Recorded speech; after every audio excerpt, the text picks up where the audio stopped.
Selamat pagi Bapak Ibu Saudara. Mari kita rayakan kemenangan yang Tuhan berikan bagi kita semua. Haleluya.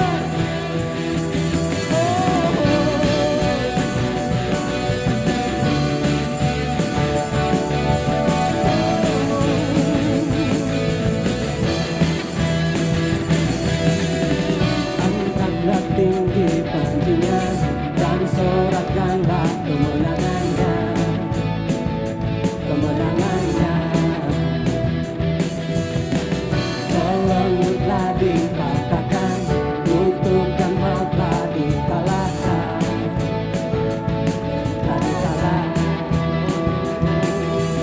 Oleh darah-Mu yang bebaskanku.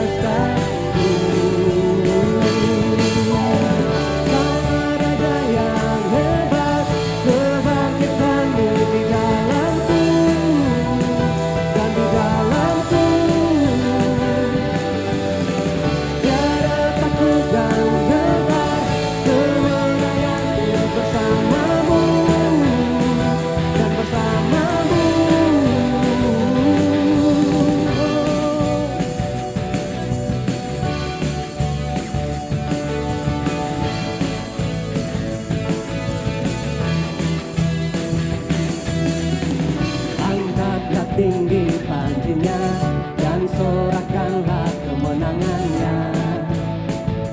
Kemenangannya Belenggulah dipatahkan, kutuk dan mautlah dikalahkan. Dan dikalahkan. Katakan oleh darah-Mu. Oleh darah-Mu yang bebaskanku. Kaulah Raja yang hebat, kebangkitan-Mu di dalamku dan di dalamku.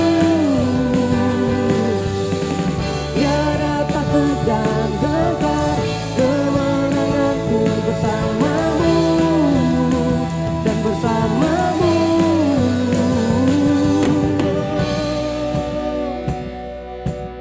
Kemuliaan bagi Engkau yang memberikan kemenangan bagi kami semua. Pengorbanan yang memberikan keselamatan, kehidupan bagi kami ya Tuhan.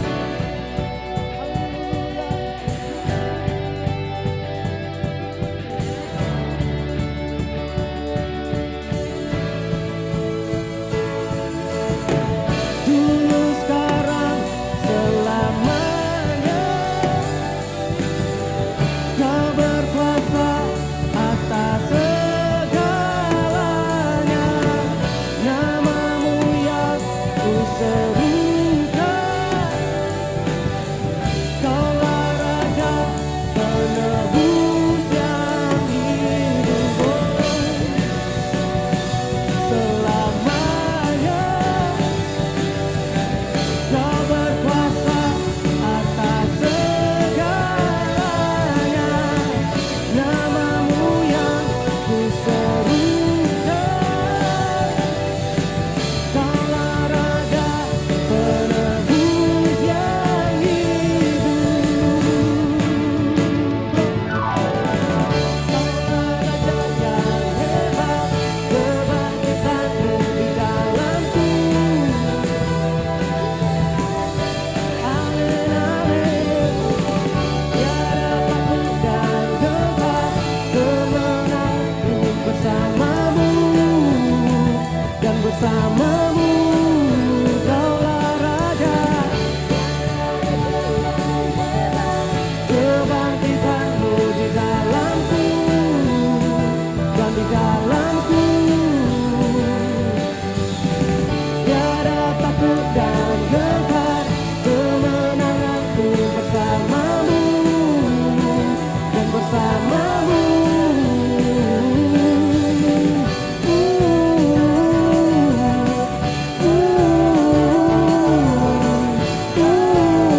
Dan bersama-Mu.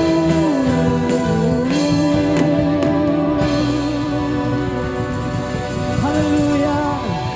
Bersama Engkau kami lakukan perkara yang hebat ya Tuhan. Haleluya.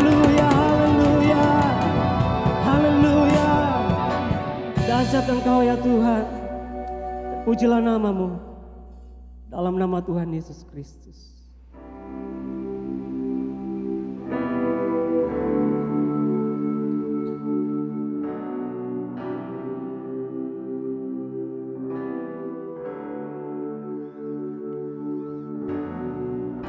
Bapakku yang kekal, Pencipta yang esa, Maha kuasa,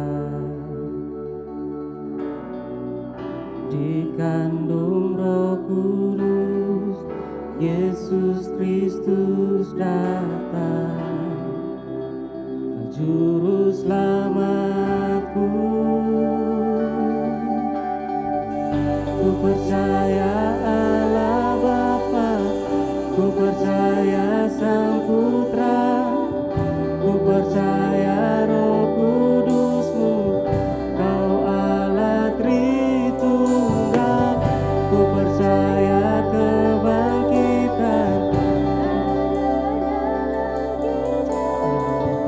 ku percaya dalam nama Yesus.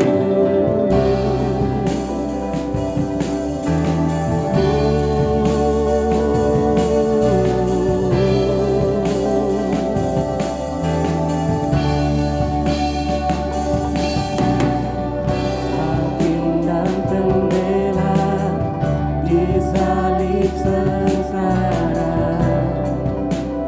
Kaulah rahmat-Ku. Turun ke dalam gelap yang mulia, bangkit bertahta selamanya. Ku percaya Allah Bapa, ku percaya Sang Putra, ku percaya Roh Kudus-Mu, Kau Allah Tritunggal. Ku percaya kebangkitan ada dalam kita, ku percaya dalam nama Yesus.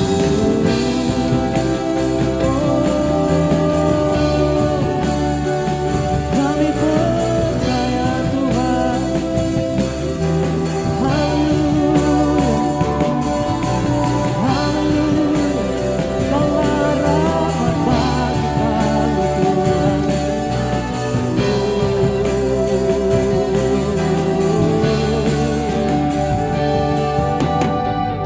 Ku percaya hidup kekal, lahirnya anak darah, orang kudus bersekutu, gereja yang kudus. Ku percaya kebangkitan waktu Yesus datang. Ku percaya dalam nama Yesus.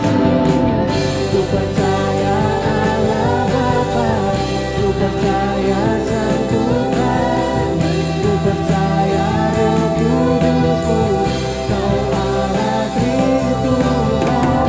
Ku percaya kebangkitan ada dalam kita, ku percaya dalam nama Yesus. Ku percaya dalam nama Yesus.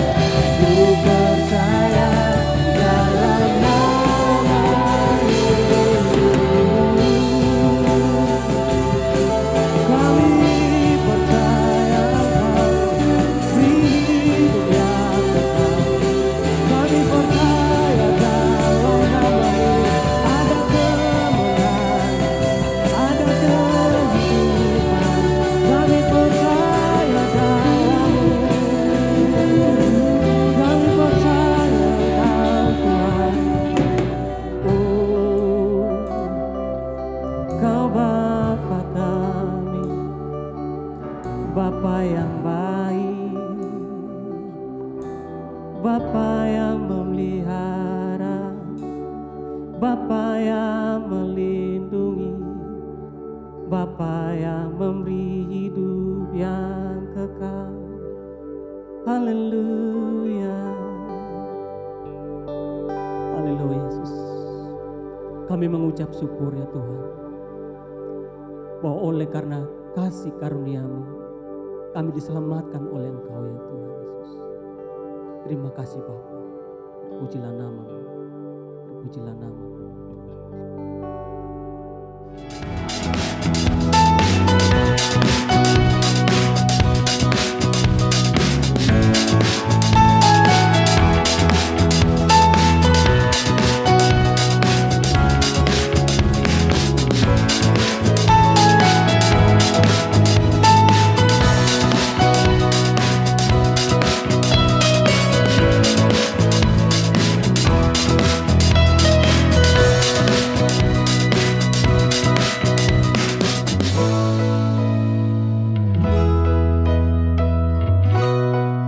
Selamat pagi keluarga MDC. Pagi ini masih dengan tema yang sama. Bersiaplah untuk masa depan. Dengan topik minggu ini adalah mengantisipasi kedatangan Yesus kembali. Atau sikap terhadap kedatangan Yesus kembali. Kami tim Gembala berharap pengajaran tentang kedatangan Yesus yang kedua kali ke dunia selama beberapa minggu ini menolong kita memahami dengan benar, sehingga kita tidak mudah diombang-ambingkan dengan berbagai ajaran yang menyesatkan. Sebelum saya melanjutkan pemberitaan firman Tuhan, saya ajak kita untuk berdoa. Bapak Ibu, mari kita bersama-sama bersatu hati dalam doa. Kita berdoa. Bapa Surgawi, Bapa di dalam nama Yesus, kami bersyukur untuk pagi hari ini. Kami boleh mendapatkan kesempatan dan anugerah-Mu untuk duduk dan mendengarkan sabda-Mu. Karena itu kami membuka hati kami seluas-luasnya untuk menyambut kebenaran firman. Berkati hamba-Mu yang memberitakan dan berkati setiap kami yang mendengar. Sehingga firman Tuhan meneguhkan kami, menguatkan kami. Sehingga kami semakin kuat di dalam Yesus Kristus. Dan bergantung kepada bimbingan dan tuntunan Roh Kudus dalam perjalanan iman kami. Buka hati dan siap menyambut kebenaran-Mu dalam nama Yesus. Amin. Bapak Ibu saudara yang saya kasihi, kita semua tentu mengenal pepatah yang berbunyi sedia payung sebelum hujan. Pepatah yang mengandung makna bahwa pemahaman kita tentang apa yang akan kita hadapi di masa depan dapat mempengaruhi sikap perilaku kita di masa kini. Sebagai contoh, bila kita mengetahui bahwa hujan sedang menanti di hadapan kita, tentu mulai dari sekarang kita sudah menyiapkan payung, yaitu dengan tujuan agar perjalanan kita tidak terhambat oleh hujan tersebut. Artinya, apa yang menjadi sikap dan tindakan kita di masa kini sangatlah ditentukan pemahaman kita tentang masa depan. Bukan hanya masa depan dalam hal cuaca, keadaan sosial, situasi, politik, atau ekonomi, serta perkembangan teknologi. Tetapi juga tentang kedatangan Yesus yang kedua kali yang akan terjadi di masa depan. Kalau pemahaman tentang kedatangan Yesus tersebut adalah tepat, maka perilaku kita di masa sekarang akan tepat pula. Sebaliknya, kalau pemahaman kita tentang hal tersebut keliru atau salah, maka perilaku kita juga akan menjadi tidak benar. Memang pemahaman yang meleset tentang kedatangan Yesus dan yang membuat tindakan-tindakan yang keliru telah terjadi berulang kali di sepanjang sejarah. Namun tetap saja orang tidak mengambil pelajaran tentang akibat dari ramalan-ramalan yang tak bertanggung jawab tentang kedatangan Yesus yang kedua kali tersebut. Tanpa mengenal jerah, mereka mengulangnya kembali dan menanggapi ramalan seperti itu secara membabi buta. Di mana seharusnya mereka memang mengambil pelajaran yang berharga, yaitu agar tidak mengulanginya kembali. Bapak Ibu saudari yang terkasih, kita perlu memiliki pemahaman yang benar tentang masa depan, termasuk dalam hal kedatangan Yesus yang kedua kali. Sebab seperti yang telah saya utarakan tadi, kalau pemahaman tentang hal tersebut tepat, maka perilaku kita akan tepat. Sebaliknya, kalau pemahaman kita tentang kedatangan Yesus keliru, maka perilaku kita menjadi tidak benar. Untuk itulah, maka di dalam Matius pasal 24 ayat 4-36, Tuhan Yesus menjelaskan kepada murid-muridnya tentang tanda-tanda dari kedatangannya. Ia memaparkannya sama sekali bukan dengan maksud untuk memberitahu para muridnya di masa itu dan kita yang hidup di masa sekarang tentang hari, tanggal, dan saat kedatangannya yang kedua kali. Tetapi supaya kita memiliki sikap yang benar baik di masa sekarang maupun di masa sukar yang terjadi menjelang kedatangannya tersebut. Saya ulangi, sikap yang benar di masa sekarang dan sikap yang benar di masa yang sukar yang akan terjadi di waktu yang akan datang. Untuk itu dalam Matius pasal 24 ayat 37 sampai pasal 25 ayat 46 lebih jauh Tuhan Yesus memaparkan 5 perumpamaan secara berturut-turut pada para muridnya. Melalui 5 perumpamaan tersebut, ia menjelaskan 5 sikap yang harus mewarnai hidup kita di masa sekarang. Saya ulangi, ia menjelaskan 5 sikap yang harus mewarnai kehidupan kita di masa sekarang. Kelima sikap tersebut adalah yang pertama, yaitu hidup dengan berjaga-jaga. Untuk menjelaskan sikap ini, Yesus mempersamakan sifat dari kedatangannya seperti sifat dari kedatangan air bah pada zaman Nuh, yaitu terjadi secara mendadak. Hal tersebut ditulis di dalam Matius pasal 24 ayat 37 sampai 42. Di ayat 37 Yesus berkata sebagai berikut. Matius pasal 24 ayat 37. Sebab sebagaimana halnya pada zaman Nuh, demikian pula halnya kelak pada kedatangan Anak Manusia. Yesus berkata bahwa pada zaman Nuh, yaitu sebelum air bah datang, orang hidup dengan mengumbar hawa nafsu yang ia istilahkan sebagai hidup dengan makan dan minum serta kawin dan mengawinkan. Sebagai akibat mereka tidak mengetahui tanda-tanda kedatangan dari air bah yang disampaikan Allah dengan menyuruh Nuh untuk membangun bahtera di atas gunung, suatu tanda yang menyolok. Namun karena mereka larut dalam hawa nafsu, maka sebagai akibat ketika hukuman Allah datang, mereka semua dibawa oleh air bah itu. Hanya Nuh dan ketiga anaknya beserta dengan istri mereka masing-masing yang ditinggalkan Allah di bumi. Dan oleh karena Nuh beserta anak-anaknya dan istri mereka ditinggalkan di bumi, itulah sebabnya kita ada di masa sekarang.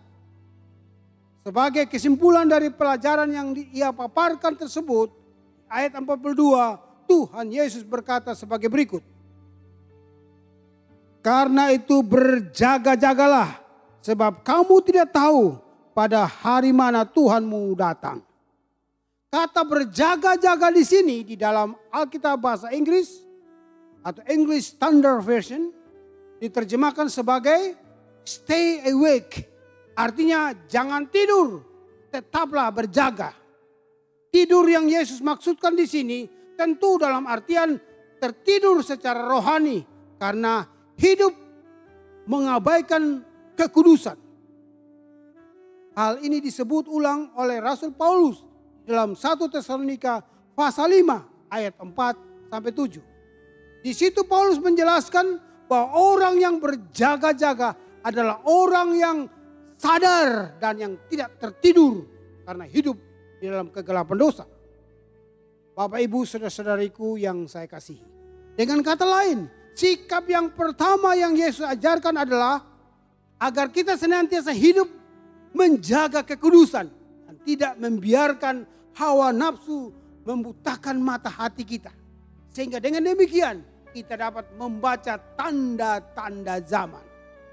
Selanjutnya, sikap yang kedua yaitu hidup dengan bersiap sedia. Untuk menjelaskan sikap ini, Yesus menyampaikan perumpamaan tentang sikap dari dua orang hamba yang diangkat oleh tuannya sebagai atasan dari para pegawai yang lain. Hal ini dicatat di dalam Matius pasal 24 ayat 44 sampai 51. Kedua hamba itu diantaranya bertanggung jawab untuk memberi makan kepada para pegawai yang lain. Sementara itu sang tuan pergi tanpa memberitahukan kapan ia akan datang kembali. Hamba yang pertama tetap melakukan tugasnya walaupun sang tuan tidak berkunjung kembali. Sedangkan hamba yang kedua di ayat 49 dicatat berkata di dalam hatinya sebagai berikut. Matius 24 ayat 49. Tuanku tidak datang-datang, lalu ia mulai memukul hamba-hamba lain dan makan minum bersama-sama pemabuk-pemabuk. Kemudian Yesus berkata bahwa sang tuan itu datang pada hari yang tidak disangkakan oleh para hamba tersebut dan pada saat yang tidak mereka ketahui. Sang tuan mendapati bahwa hamba yang pertama sedang melakukan tugasnya, sedangkan hamba yang kedua melalaikan kewajibannya. Sebagai akibat, hamba yang pertama diangkat menjadi pengawas atas segala milik dari sang tuan. Sedangkan hamba yang kedua menerima hukuman. Mendahului perumpamaan tersebut sebagai pengantar di dalam ayat 44, Yesus berkata seperti demikian. Matius pasal 24 ayat 44. Sebab itu hendaklah kamu juga siap sedia, karena anak manusia datang pada saat yang tidak kamu duga. Bapak ibu saudara-saudariku, sikap siap sedia atau be ready dalam bahasa Inggris ini artinya adalah walaupun kita belum melihat tanda-tanda dari kedatangan Yesus, namun bukan berarti kita boleh hidup secara semau-maunya seperti hamba yang kedua. Kita harus selalu siap sedia untuk bertemu dengan Yesus kapan saja, sehingga kita dapat mempertanggungjawabkan kehidupan kita di hadapannya. Sebab untuk bertemu dengan Tuhan Yesus, kita tidak harus menunggu sampai ia datang kembali untuk kedua kalinya.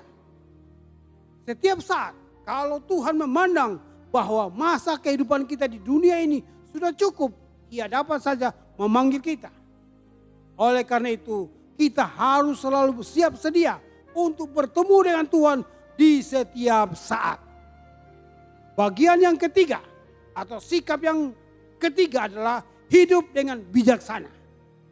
Untuk menjelaskan tentang sikap ini di dalam Matius pasal 25 ayat 1 sampai 13, Yesus mengumpamakan kehidupan kita seperti 10 gadis yang pergi menyongsong kedatangan dari mempelai laki-laki. 5 orang diantaranya adalah gadis yang bodoh dan 5 diantaranya adalah gadis yang bijaksana. Perbedaan mereka adalah dalam hal kesiapan mereka dalam menanti kedatangan sang mempelai. Di dalam ayat 3 sampai 4, Yesus berkata seperti demikian. Matius pasal yang ke-25 ayat 3 sampai 4. Demikian firman Tuhan. Gadis-gadis yang bodoh itu membawa pelitanya tetapi tidak membawa minyak. Sedangkan gadis-gadis yang bijaksana itu membawa pelitanya dan juga minyak dalam buli-buli mereka. Sebagai akibat, ketika mempelai laki-laki itu datang, gadis-gadis yang bijaksana memiliki minyak yang cukup untuk pelita mereka. Sedangkan gadis-gadis yang bodoh karena tidak membawa minyak cadangan, akibatnya pelita mereka hampir padam. Mereka harus pergi membeli minyak untuk pelita mereka. Dan ketika mereka sampai ke tempat perjamuan kawin, pintu telah ditutup. Dan mereka tidak diizinkan untuk masuk guna mengikuti perjamuan tersebut. Sebagai pelajaran dari perumpamaan tersebut di ayat 13, Yesus berkata sebagai berikut. Karena itu berjaga-jagalah, sebab kamu tidak tahu akan hari maupun akan saatnya. Yang dimaksudkan Yesus dengan berjaga-jaga di sini adalah bersikap bijaksana. Yaitu berpikir jauh ke depan. Sama seperti dengan 5 gadis yang bijaksana tadi. Karena berpikir jauh ke depan, mereka berjaga-jaga dengan menyiapkan minyak yang cukup. Kalau sang mempelai laki-laki tidak kunjung datang. Sedangkan kelima gadis yang bodoh tidak mempersiapkan diri untuk jangka panjang. Kelima gadis yang bodoh ini menggambarkan orang Kristen yang hidup hanya untuk masa kini dan tidak memikirkan masa depan. Mereka hanya mencari berkat jasmani untuk masa kini dan tidak mempedulikan kedewasaan rohani yang menurut 1 Timotius pasal 4 ayat 8 berguna baik untuk hidup di masa kini maupun untuk hidup di masa yang akan datang. Jemaat Tuhan yang saya kasih, singkat kata, hidup secara bijaksana adalah hidup yang tidak mengabaikan pembentukan kerohanian serta tidak sekedar mencari kenyamanan di masa kini. Orang yang hidup seperti kelima gadis yang tidak bijaksana tadi diistilahkan oleh Paulus di dalam 1 Korintus pasal 3 ayat 1 sebagai manusia duniawi yang tidak dewasa di dalam Kristus dan yang hanya mencari makanan yang lembek dan bukan yang keras. Di dalam 2 Timotius pasal 4 ayat 3 sampai 4 mereka disebut sebagai orang yang hanya mau mendengar dongeng untuk memuaskan telinga mereka. Kalau saudara meyakini pentingnya untuk bertumbuh dewasa secara rohani, yaitu hidup secara bijaksana dan bukan mengikuti Kristus karena sekedar mengejar berkat jasmani, tulislah pada kolom komen di YouTube channel yang sedang saudara ikuti ini kalimat, "Ya, aku ingin menjadi pengikut Kristus yang dewasa dan bijaksana." Atau kalimat yang lain yang menyatakan tekadmu untuk hidup semakin dewasa di dalam Kristus. Sikap yang keempat saat menanti kedatangan Yesus Kristus, yakni kita harus hidup dengan bertanggung jawab. Sekali lagi, kita harus hidup dengan bertanggung jawab. Untuk menjelaskan sikap ini, Yesus menyampaikan perumpamaan tentang seorang tuan yang mau bepergian ke luar negeri dan mempercayakan hartanya kepada 3 orang hambanya. Hal ini dicatat dalam Matius pasal 25 ayat 14 sampai 30. Ayat 15 Yesus berkata seperti berikut. Matius 25 ayat 15. Yang seorang diberikannya 5 talenta, yang seorang lagi 2, dan yang seorang lain lagi 1. Masing-masing menurut kesanggupannya, lalu ia berangkat. Sekian waktu kemudian, sang tuan itu pulang dan meminta agar hamba-hambanya itu memberi pertanggungjawaban atas kepercayaan yang telah diberikan kepada mereka. Hamba yang pertama yang telah mendapatkan talenta yang ia terima menjadi 10 talenta. Hamba yang kedua telah melipat gandakannya menjadi 4 talenta. Sedangkan hamba yang ketiga hanya menyerahkan 1 talenta karena ia tidak mengembangkan apa yang telah ia terima dari sang tuan. Di ayat 24 sampai 25 ia menyampaikan alasan dari sikapnya tersebut. Ia berkata bahwa ia menyembunyikan talenta yang ia terima dari tuannya karena ia memandang bahwa sang tuan adalah manusia yang kejam, yang menuai dari tempat di mana sang tuan tidak menabur dan yang memungut dari tempat di mana sang tuan tidak menanam. Dengan kata lain, hamba ini mempersalahkan tuannya atas sikapnya yang tidak bertanggung jawab itu. Jemaat Tuhan yang saya kasih, hal seperti ini memang sering terjadi. Orang yang malas mempersalahkan orang lain sebagai penyebab dari kemalasannya. Itulah yang disebut sebagai blaming game. Dan hal itu pula lah yang dilakukan oleh hamba yang ketiga ini. Sebaliknya dari mengakui kelalaiannya, justru ia melakukan blaming game. Yaitu dengan mempersalahkan serta melemparkan tanggung jawab atas kemalasannya tersebut kepada sang tuan. Tentu sebagai akibat tuannya itu menghukum dirinya. Berarti di sini Yesus mengajar agar sementara kita menantikan kedatangan Yesus Kristus, kita tidak bermalas-malas. Namun kita dengan penuh tanggung jawab harus mengembangkan setiap kepercayaan, kemampuan maupun kesempatan yang Tuhan berikan kepada kita. Oleh karena itu adalah sangat keliru kalau orang berkata Yesus sudah mau datang. Tidak usah kita bersekolah maupun mengembangkan karir.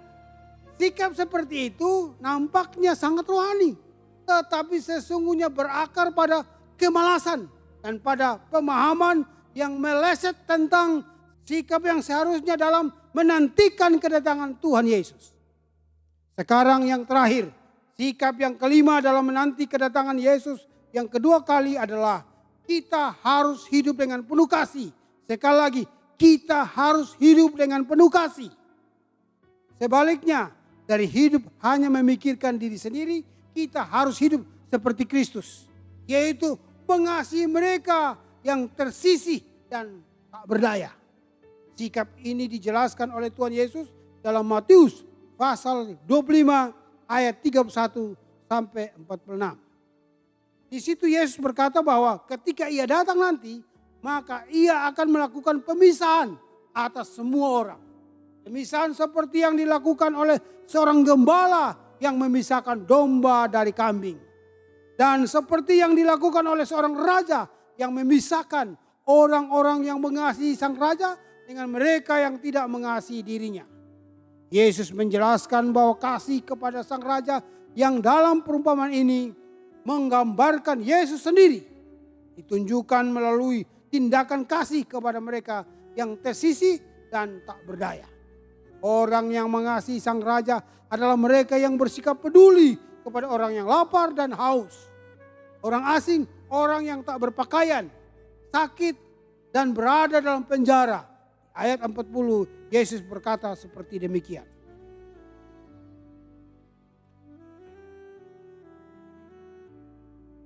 Dan raja itu akan menjawab mereka, aku berkata kepadamu, sesungguhnya segala sesuatu yang kamu lakukan untuk salah seorang saudaraku yang paling hina ini, kamu telah melakukannya untuk aku. Kepada orang-orang yang melakukan tindakan kasih tersebut, Yesus berkata bahwa mereka akan diberkati dan menerima kerajaan yang telah disediakan bagi mereka. Sedangkan bagi orang-orang yang tidak melakukannya, mereka akan dienyahkan dari hadapan Kristus. Tentu dengan berkata seperti demikian, Yesus tidak bermaksud untuk mengemukakan bahwa keselamatan dari hukuman dosa adalah karena perbuatan baik yang kita lakukan. Sebab kita diselamatkan oleh anugerah Allah dan di dalam Yesus Kristus. Namun dalam menanti kedatangannya, kita harus melakukan tindakan kasih, yaitu dalam perbuatan-perbuatan yang baik kepada mereka yang lemah dan yang tak berdaya secara jasmania, maupun tindakan kasih dalam bentuk pemberitaan Injil kepada mereka yang masih terpenjara oleh dosa. Tuhan Yesus menghargai orang yang melakukan tindakan-tindakan kasih seperti itu, karena sikap seperti itulah yang mewarnai kehidupannya. Dalam kasihnya, ia tidak mementingkan dirinya sendiri, namun telah rela berkorban sampai mati di kayu salib bagi manusia yang berdosa. Dalam rahmatnya yang besar, ia tidak mengabaikan mereka yang menderita, namun menolong mereka dengan mengangkat orang dari dalam jurang ketidakberdayaan mereka. Singkat kata, kita harus mengisi kehidupan kita dengan menjadi saluran kasih dan berkat Tuhan bagi sesama. Bapak Ibu Saudari, sebagaimana keempat tanda dari kedatangan Yesus yang ia paparkan di dalam Matius pasal 24 ayat 4 sampai 36, bersikap ringkas. Demikian pula kelima sikap yang ia ajarkan dalam Matius pasal 24 ayat 37 sampai pasal 25 ayat 46 yang telah saya jelaskan tadi juga bersifat ringkas dan mendasar. Tentu masih ada berbagai sikap luhur lainnya yang harus mewarnai kehidupan kita. Namun kelima sikap tersebut yaitu berjaga-jaga, bersiap sedia, bijaksana, bertanggung jawab, dan penuh dengan kasih. merupakan sikap yang paling hakiki yang harus ada dalam diri setiap kita orang percaya. Sebaliknya, dari merasa gelisah dan takut akan masa depan, kita percaya bahwa Tuhan Yesus adalah gembala yang bertanggung jawab atas kehidupan kita sebagai kawanan dombanya, dan bahwa Dia adalah Sang Raja yang berkuasa atas alam semesta. Sebaliknya, dari bersikap lengah dan tidak berwaspada, kita harus senantiasa hidup di dalam terang dan tidak membiarkan diri kita disesatkan oleh ajaran yang tidak sesuai dengan kebenaran dalam Alkitab. Sebaliknya, dari hidup hanya memikirkan diri sendiri, kita wajib untuk hidup menjadi berkat bagi sesama dan memberitakan Injil bagi mereka yang belum pernah mendengarnya. Yesus sendiri berkata bahwa tidak seorang pun yang tahu hari dan saat dari kedatangannya. Oleh karena itu, daripada sibuk meramalkan hari dan saat kedatangan Yesus kedua kali, kita harus selalu bersikap siap sedia untuk bertemu dengan Tuhan Yesus di setiap saat.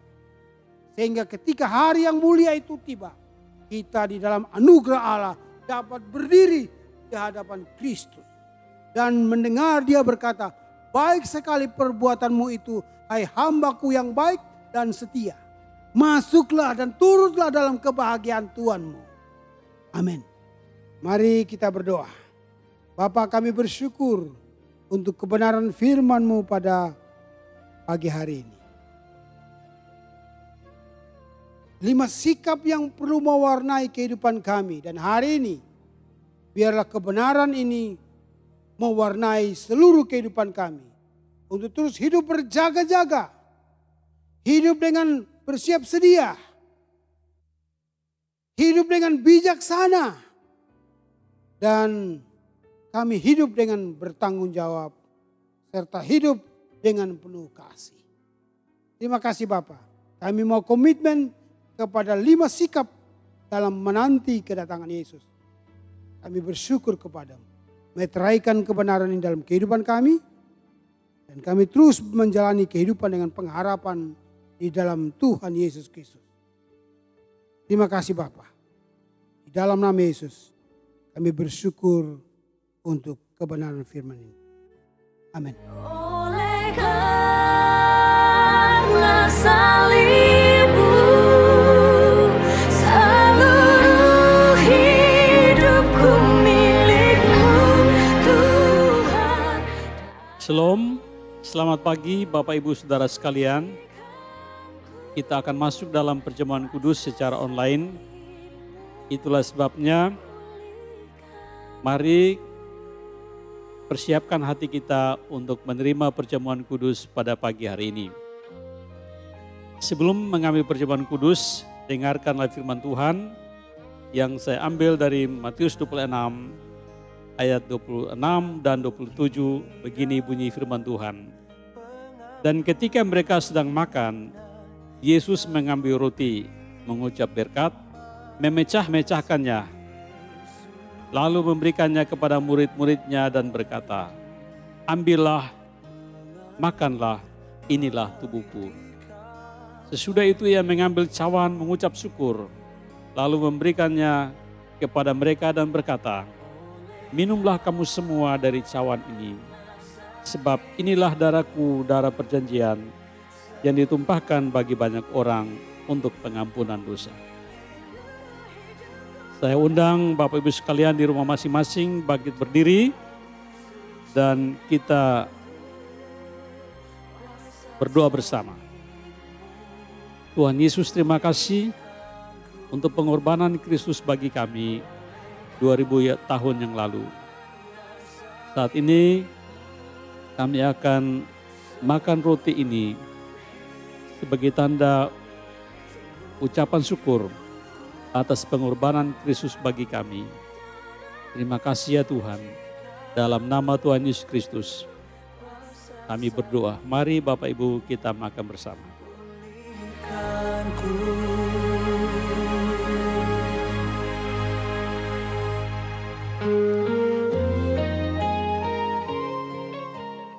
Mari Bapak Ibu, kita pindahkan cawan ini di tangan kanan kita.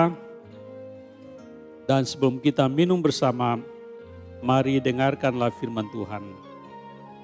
Dan sesudah itu ia mengambil cawan, mengucap syukur, lalu memberikannya kepada murid-muridnya dan berkata, "Minumlah kamu semua dari cawan ini, sebab inilah darahku, darah perjanjian yang ditumpahkan bagi banyak orang untuk pengampunan dosa." Kita berdoa. Terima kasih ya Tuhan buat darah Kristus yang telah dicurahkan bagi pengampunan dosa kami. Terpujilah nama Tuhan. Dalam nama Yesus Kristus, mari kita minum bersama.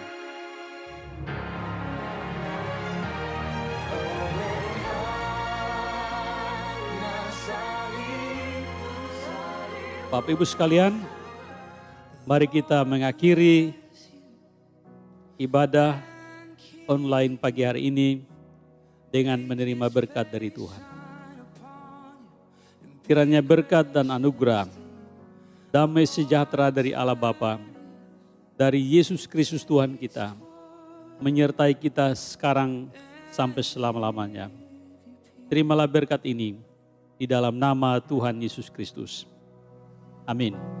Amen.